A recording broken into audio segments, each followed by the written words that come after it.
back to the Citizen channel. I hope you're all staying safe and well. And my preview show of the visit to Stamford Bridge. We're going to be playing Chelsea on the 5th of January, 8 p.m. kickoff for Premier League season 22-23 part 2, isn't it? Yeah, match day 17. If you get in there, please stay safe. I'm not able to get down myself that night.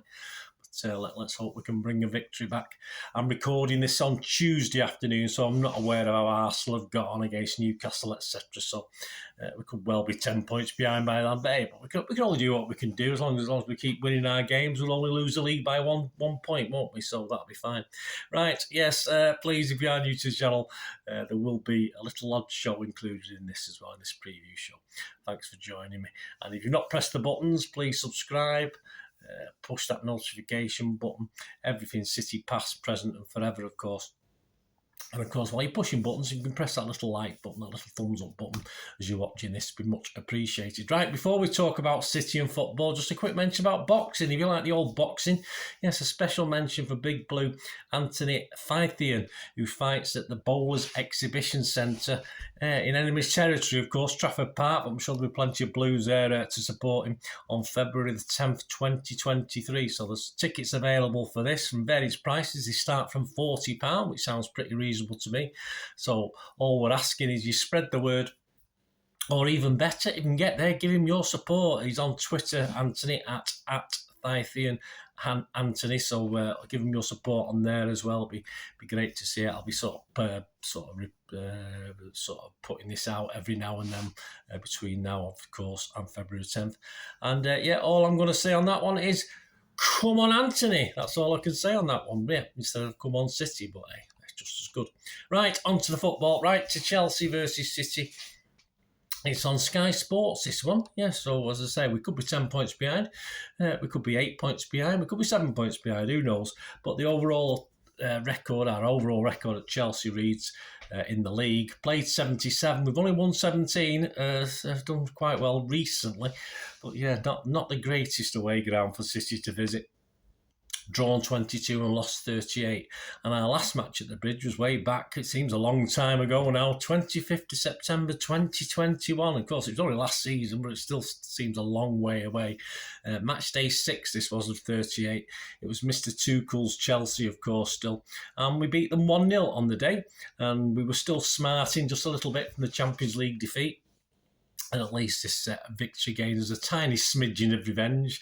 Not a massive smidgen, but a tiny smidgen. Chelsea sat top at the time. We were 5th, 3 points behind, and this though 1-0 win was sort of more comprehensive than that sort of scoreline tells us, really. And we did leapfrog above them on goal difference by the end of it. Our team that day: Edison, Walker, Diaz, Laporte, Cancelo, Rodri, Silva, Foden, Jesus, Grealish and De Bruyne.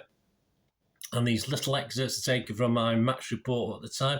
Despite going in at half-time 0-0, we sort of bettered them all over the pitch. We just didn't, unfortunately, get the goal as reward.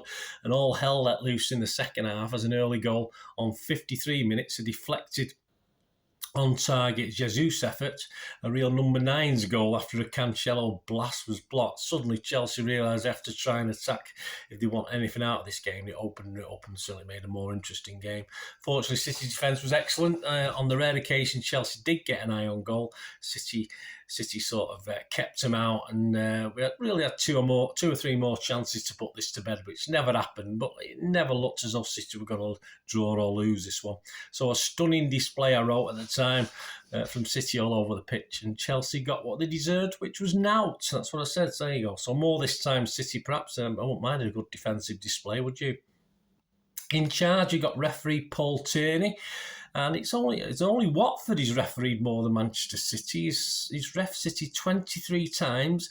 We've won 20, drawn 1 and just lost the 2, so that's not bad. He's never shown a red card to a City player, so keep that up, Paul. Let's not go mad. He was last in charge of City in an interesting, a tight game, wasn't it? A 6-0 win over Notts Forest back in August. His linos are Konstantin Hatzidakis and Neil Davis. Fourth official is Robert Jones. On VAR, we've got Mr. Michael Salisbury. And making the Pop-Tarts from his assistant, we've got Adam Nunn. So how are Chelsea doing so far this season? Well, after 16 games, as I say, I'm recording this on the Tuesday. There are some more games to to go, so they may change in position. I'm not too sure. After 16 games, they sit ninth. Won 7, drawn 4, lost 5 with 25 points. Scored 20 goals, so they're not very prolific, just over 1 goal a game. And they've let it 18, though, so typical Chelsea, just over 1 a game. And the last 6 games have not been great. You go back to the 6th of November, home defeat to Arsenal, and that was their only home defeat of the season, 1-0. 9th of November, of course, we beat them in the Carabao Cup 2-0. 12th of November, they lost away at Newcastle. No shame in that. 11th of December, obviously coming back now to a friendly game they played. They lost 1-0 at Aston Villa. Then back to league action. A good start. They beat Bournemouth 2-0. And yeah, not the greatest last time out. They played Notts Forest at the City ground and just drew 1-1. Current top scorers and assisters, Sterling leads the way. So he's getting a bit of stick, but he's still their top guy. 6 goals and 3 assists from 21 starts. Havertz has 5 goals and 1 assist from 22 starts. And Mr. Legend Mason Mount has 3 goals and 3 assists from 23 starts. And yes, Aubameyang gets in there as well. He's had 3 goals and 2 assists from just 14 games. So he's probably pro rata, not too bad. Injuries, they've got a few of them. They've got a really big squad, so perhaps it's not affecting them as much as other teams. But some of the better-known players still out through injury include Fofana, Loftus-Cheek, Reece James, Kante, Mendy, Chilwell, Broja are all missing. And we currently have more Brian Potter than we do Harry Potter, don't we, as manager at the moment for Chelsea? And of course, Graham Potter struggles to settle upon a preferred system and a regular lineup since arriving at Stamford Bridge. No wonder with it when he's got all those riches of players to pick from. And despite the injuries, he's still got numerous choices leading up to this game. And some obvious sort of informed starters or starters who may make an impact against City include people like Kepa, the goalkeeper. Yeah, he's back in, obviously, in the good books, with Mendy getting an injury as well. But he's been preferred. Diego Silva, of course, will relish the challenge of playing Haaland after coming back from the World Cup. Jorginho has sort of become their established guy who holds all the midfield together. Kovacic, I think he came on as substitute against Forest. Will be itching to get at someone after a reasonably successful World Cup. Havertz himself, we all know Havertz, don't we? He can turn into a prime attacking master against us, unfortunately. And of course, Sterling, well, who knows what you're going to get with him. But the pessimistic of us always expect him to have one of his wonder games, and certainly why not against us. He was back on the score sheet in the last game, as I said, against Forest, although they didn't play that particularly well. And in fairness, I think they were second best for most of that game. I think Potter and Pep need to set a marker in this one, and both will be desperate for a victory. If Potter can get a victory for Chelsea, that will ease the nerves and tension at the Bridge, if only temporarily. But of course, the klaxons and the sirens that have been sort of warming up at the Etihad will go up a decibel if the worst happens for City in this one. So that really brings us back onto City, doesn't it? After a frustrating 1-1 home draw with Everton back in 2022. Remember that? I'm glad that year's out of the way. Well, apparently certain previous key players are not showing it on the training pitch. This is what we're getting from Pep now. These are the reasons we're finding why certain players aren't starting for City. If we are to believe our esteemed manager, that will be the case. And on current form, you wouldn't put anything past perhaps a draw in this one, but it's no good for us. It's not. I think Chelsea will enjoy it more than we will, but it certainly won't be any good for us. And like last season at the Bridge, if we can get that victory, it might just light or relight that little blue touch paper on another league title tilt for us. Because at the moment, if we don't get anything out of this, and Arsenal have beaten Newcastle, it's looking dodgier by the week, isn't it? But we definitely need something from this game. Right, let's have a look back at the Everton game. What about the shoe-ins? What about the guys who played against Everton? All right, it's incredibly hard to judge what Pep's mind's like at the moment. As I said, he's seen things in training that we're not seeing as supporters. And I'm not saying he's confused, but I don't think he's quite sure about things at the moment. He's going through a little bit. I think he's going through personally as a manager a little bit of a bad patch, and he's not sort of gelling right with this weird season, which is, let's face it, is what it is after the World Cup. It is a strange old season, and I think he's struggling just a little bit, but I'm sure, quality shines through, doesn't it? But shoe-ins from the Everton game, I've got Ederson, Stones, Akanji, Rodri, KDB and Haaland. Now, I've only got those 6 as definite shoe-ins. Poor body language from Walker, Cancelo and Foden, so who the hell knows what's going to happen with them, because we don't know if they've improved, if they've straightened up in training, they look a lot better. We have no idea. So many question marks. And as I said, I'm not overly sure Pep knows his own mind at the moment. He knows what he thinks, but obviously, and he knows what he thinks the players are thinking, but it's very, very difficult. A Lewis inclusion will depend on Walker, of course. Is he going to try to do Lewis again against Chelsea? Aki, again, similarly depends on Cancelo's body language, doesn't it? Bernardo depends on his attitude after, of course, we're in January, so all the moving stuffs and all the questions are being asked again. Grealish, Mahrez, surely not 3 games in a row. Alvarez, are we back? Are we back to a World Cup winner having a bit part in a less than fantastic City at the moment? That's what it could be looking at. Who's to say Pep will put him in? So here you go. Here's my expected Pep 11, trying to put his head on. This isn't my team. This isn't what I want to play. This is what I think Pep might go along with. Again, if we can get 7 of these right, I'll be quite happy, because I have no idea. I'm just plucking things from the air as far as how Pep's thinking, how the players are performing in training, etc., etc. Ederson, Walker, Stones, Akanji, Ake, Rodri, KDB, Gundo, Foden, Haaland, Mahrez. Let's go for that. Let's see what happens. As I said, a rough one to go. Of course, Bernardo kept out for Gundo, but Pep may squeeze them both in. No surprise there. Who would drop down? Mahrez, perhaps. I do want Alvarez. I'm not sure Pep will do. Mahrez and Grealish, he's not going to drop both, is he? Possible, but I doubt it. Cannot see Lewis starting over Walker unless he still has his hunched shoulders in training. And Ake could well be replaced by Cancelo if Pep wants to give him a chance. So a lot of ifs and buts. Let me know your ifs and buts. Let me know your ideas, guys. Right, as promised, that's a little bit of a preview of the game. Prediction. If you put me on a prediction, I'll go 2-1. I'll go 2-1 for City, but we'll see. And on to the general odds and the odds. Please, I don't condone gambling when the fun stops. Some interesting odds with this game. All prices are averages. You can get better if you shop around. To win the league, City are about 8-11 on now, so we're still odds on, but that's dwindling week by week. Arsenal are now coming to 5-4, and that's, I think, just after the World Cup, it was something like 5-1. I'm sure they were, but no.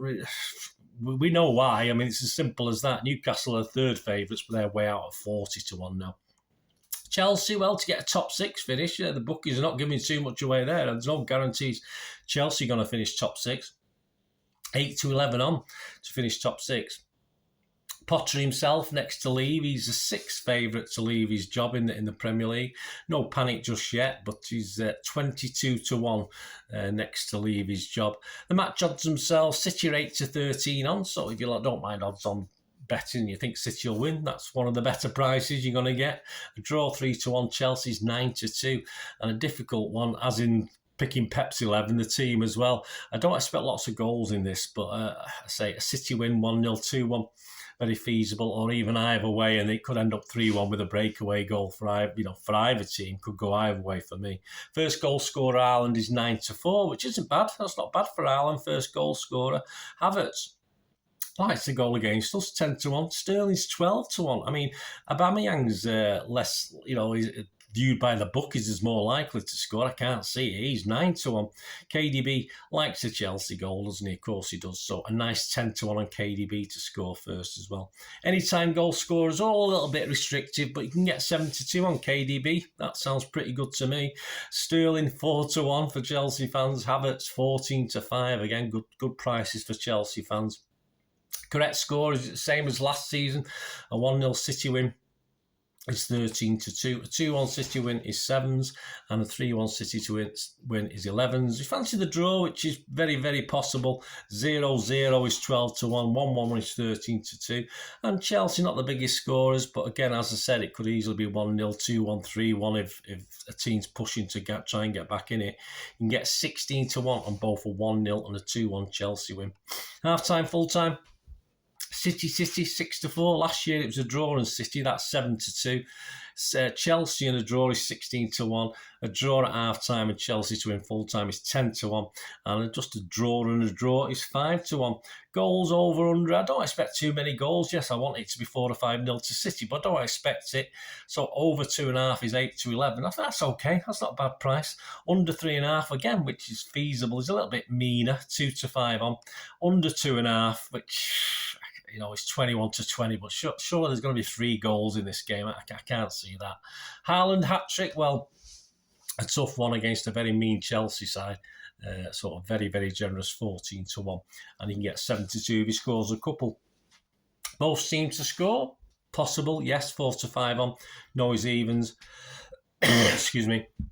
Winning goal margin, 1 goal winning margin for City is 5-2, 2 for City 7-2, and a Chelsea 1 goal winning margin is 13-2.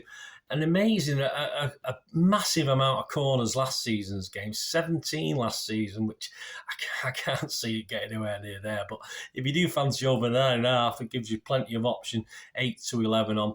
If you fancy under at 9.5, then that's evens. Well, there you go. There's some of the key prices, some interesting ones, a little bit of value to be had. Let me know what you're having a go on, and please let us know what you fancy, or you combine things, done various things. So that'd be great to hear from you. Or just let me know after the event as well. It's no problem. I'll be back, of course, on Friday with the rating show and the talking point show. One in the morning, 1 in the afternoon probably as well. So please join me for that. Look back at this Chelsea game. And of course, we'll look forward to the next game, which again is, Chelsea. Yes, in the FA Cup on Sunday, isn't it? So on Saturday, please check out my little preview show, which will be similar to this, but obviously a few days later. And will we know Peps' team anymore? Possibly, once we see what happens in this Thursday game. So we'll see. Join me for that as well. It'll be great to have you on board. And don't forget Mr. Thythian as well. Don't forget that, guys. And I'll keep reminding you now up to the 10th of February and give him your support. Anyway, let me know, guys. Let me know your thoughts on this game, how it's going to go, what you predict the score will be, what you're going to have a little flutter on, etc., etc. And I will join you very, very soon. Until we meet again, last one thing, don't I? Please stay safe, everyone. Say, come on, Anthony, didn't I before? So we'll finish with come on, City. Thanks for watching, Blues. Bye for now.